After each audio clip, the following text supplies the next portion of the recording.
So you take a vacation, but then you go to off-season college basketball workouts to scout teams while on vacation. Correct. Not for the whole day, but just for a couple of hours just to try to get my fix. You know what I mean? That's not a vacation, John. But for me, it is. Like I told people all the time. Like I am right now where I dream to be, locked in Indianapolis in a controlled environment for the next 22 days. When I found out that this assignment was a possibility, and my bosses at CBS came to me with it, my mind went to one place: the opening scene of Rainbow 2. When Richard Crenna went to prison to talk to Sylvester Stallone about a covert operation in Vietnam, and he said, "Your name was dug up by a computer as one of 3 best able to complete the mission. Are you interested?" And then he said to him when he was leaving prison, because obviously we know what happened with Brian Dennehy in the original First Blood, "Sir, do we get to win this time?" That's where my mind's been since I found out that I was going to be able to come to Indianapolis for 3.5 weeks. We marveled at you dropping a Rambo 2 reference day by day the last time you joined us. How often do you watch Rambo 2? I don't know, for whatever reason, I get a bigger emotional lift out of Rambo 3. If we're really going to be honest on our show, it's because of our relationship. I feel like I can with you.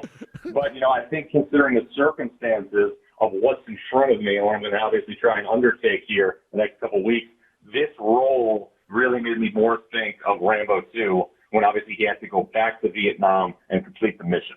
Yeah, no, that's the first thing I thought of, too, when I heard that you were going to Indianapolis, Rambo 2. I mean, there's no one in America that is so happy to be stuck in a hotel room in Indianapolis eating Steak and Shake more than you. You are truly you can't order Steak and Shake. That's the thing. Every meal has to be from our hotel right now moving forward, because obviously we've moved into a different phase of the controlled environment. So, Amazon.com does deliver. That's a positive, but most things will be from the hotel food. But I'm happy to report that I was able to get a reservation already for April 7th at Lillian, Brooklyn, one of the best pastas in the boroughs. All the time I had here in quarantine, I wanted to have forward thinking. So I'm supposed to get back April 6th, April 7th. I'll go out to Brooklyn. They've got a delicious selection. There's a good cacio pepe. There's obviously a red salt and a pesto. So, that to me is going to be obviously what I'm pointing towards all, obviously, tournament long as my re-entry point to society. So 22 days you've got to eat hotel food. Correct. Huh.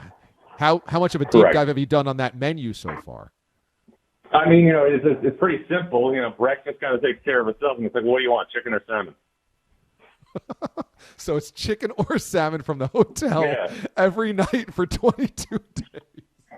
Yeah, exactly. There's obviously a lot of steak options here on the menu, but I really don't eat that much red meat anymore. So it's kind of like when I drop the line, I'm naming the brackets at the steakhouses in Indianapolis, right?